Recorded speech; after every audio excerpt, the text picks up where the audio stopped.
Hey everyone, this is Ryan Mallory for SharePlanner.com. Today is February 26th, 2015.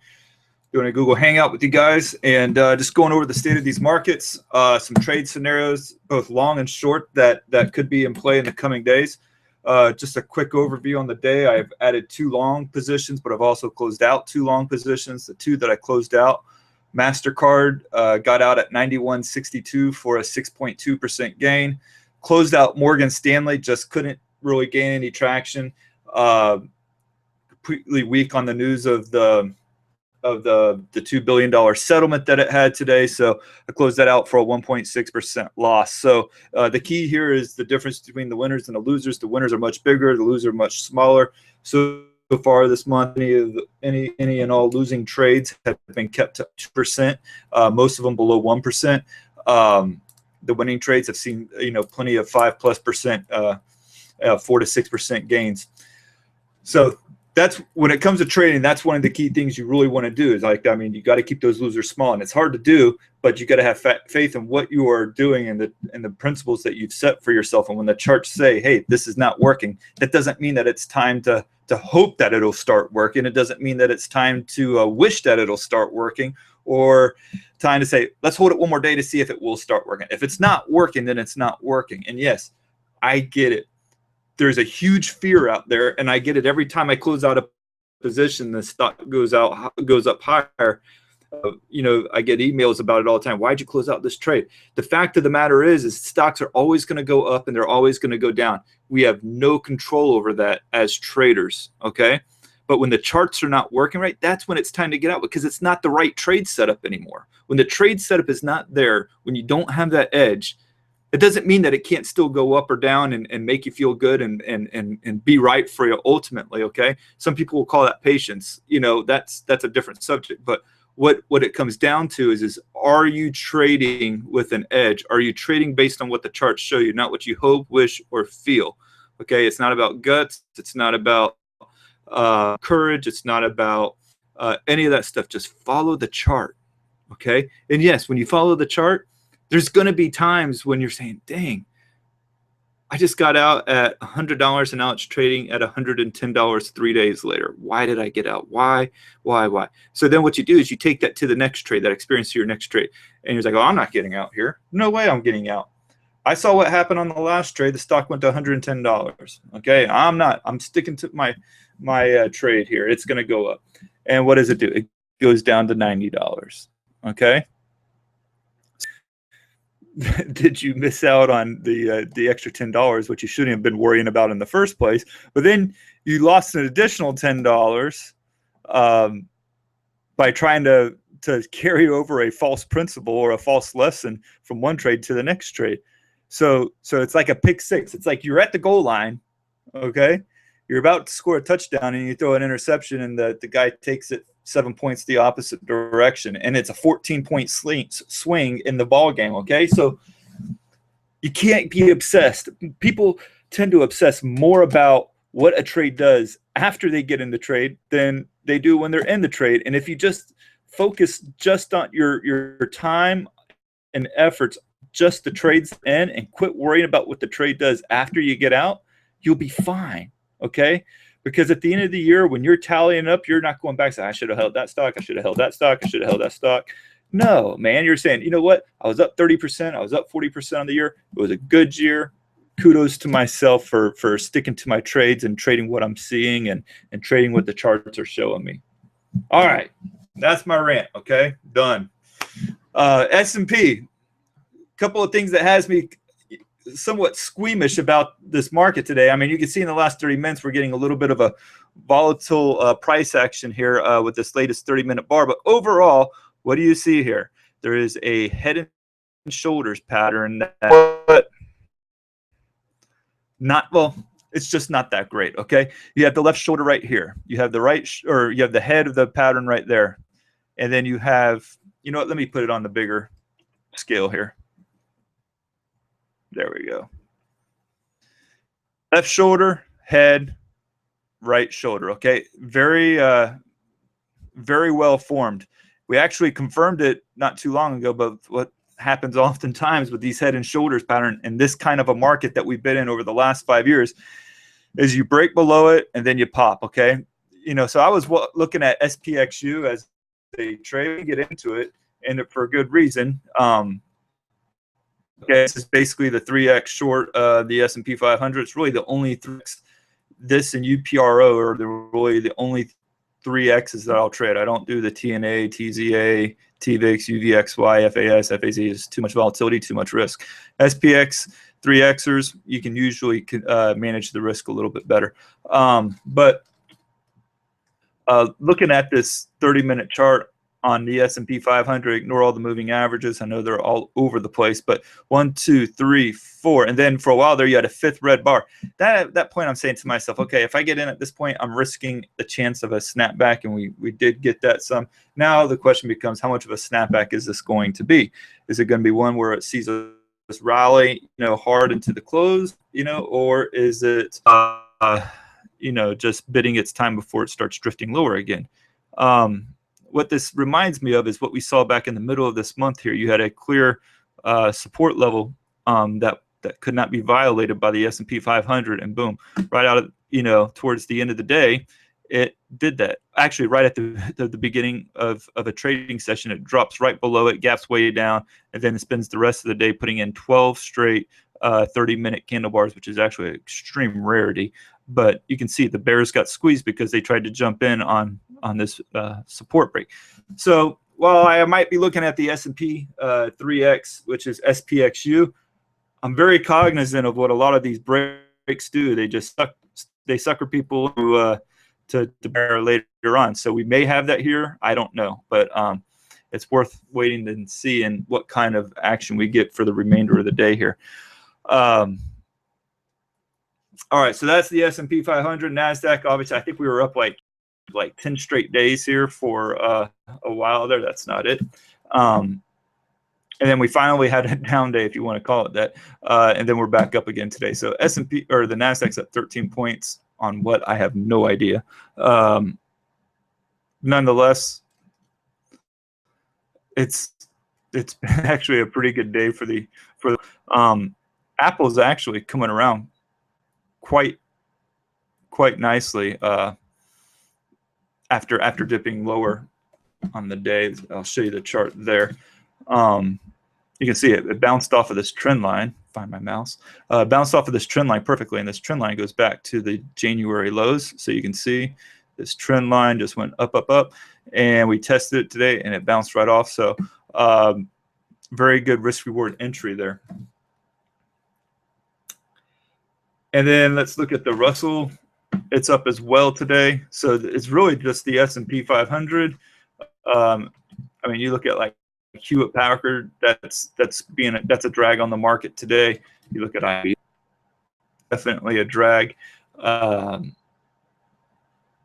so, take a look at the Dow Jones. It's going to be down as a result. So my main chart that I go off of is the S&P 500. I do track the Nasdaq and I do track the Russell, but my bread and butter is the S&P 500. Let's look at USO, because this is weighing on the market today. We have seen crude drop all the way down to $47.80. Now it's at $48.85. So it was down 6% on the day at one point. Now it's down 4.2%. But there's a bit of a rollover taking place here. Whether we get back down to 17 on USO or sub 17 on USO remains to be seen. But the chart does not look healthy on it. And I've been saying this for the past few weeks that regardless of where you think oil is going and where these oil companies are going, oil is basically untradeable from a swing trading standpoint. You can't trade it. There's just too much risk overnight. You can be up 2% on the trade, and then you find yourself down 3% overnight. It's just the overnight action is too much for you to really be able to manage risk appropriately. So yeah, I would say stay out of oil. Don't get involved with it. So you got the issues with oil. You got gold here, and I'm going to show you some trade setups with gold, but it's still a very unhealthy chart. I mean, the sell-off is just, you know, extremely persistent. You may have some support coming in though on gold. Let me draw it for you here. Sometimes I talk about my charts like was it Bob Ross did on PBS. You know, when he was painting those trees, you know, I sort of get real descriptive about the trend lines and the excited about it. But a little bit of a bounce play here that some people are trying to trade off of with GLD. However, you know, you look at the action the last 2 days, the gains have been quickly, you know, sold hard, you know, right from the beginning of the market session. So there is still, you know, some definite weakness in GLD. Now, with that said, you take like some of these gold stocks like ABX, yeah, it's down today, but you can see where there's a clear trade set up there around 1315 that if it can break above it, actually, let's move it up to about 1330. If it can break above 1330, there is a lot of room for this trade to push. I mean, it's a really nice trade setup. And above 1330, it's got legs. In fact, you could say that's a massive inverse head and shoulders pattern. That's the left shoulder, head, right shoulder. You know, it clears 1330. It's probably got a date with that 200-day moving average. It breaks that. Good grief, it could be really nice. But a lot of that's going to depend on how GLD does, though, in the coming days. So while the chart pattern there is nice, you know, the underlying commodity that really drives prices for these things is really struggling still. And then you take GG. I think the chart's horrible on this one. It had a clear level of support that it broke around 2280. Now it's at 2170. A bear flag that's right back below 21 again, and possibly see you know $19 before it's all said and done. A couple other short positions I would consider: CAG, Conagra Foods, CAG, testing resistance at that 3490 level. You know, a few days of really nice rallying, but it just takes it right back up to resistance. The pattern's bearish, the price action's bearish, the candles are bearish. I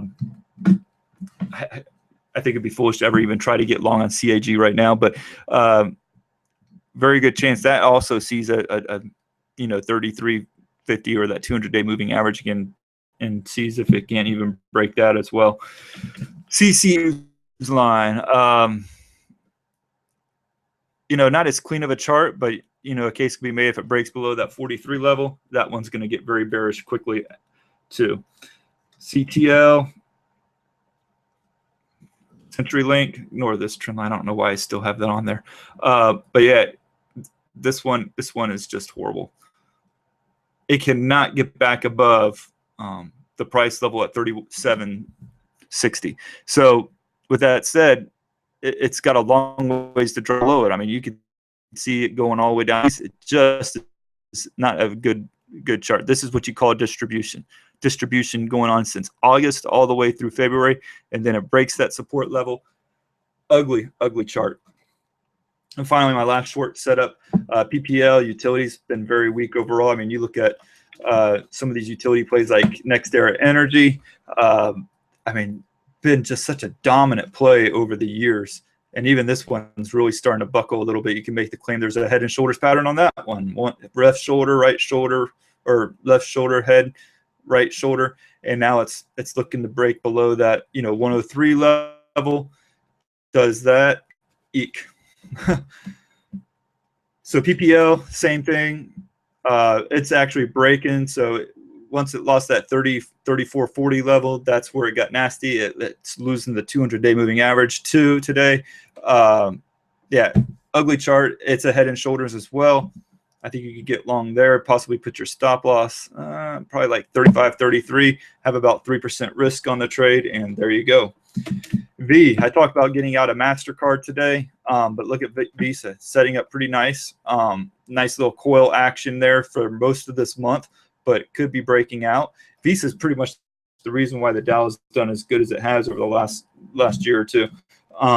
So very strong stock. Then you have the SEC ruling that came out where they're going to impose all these new rules on the internet, treat it like a utility company. And you take a company like AT&T, it's trading at the R3 pivot level today, which quite astounding. Take Verizon, it's trading up. You take CMCSA.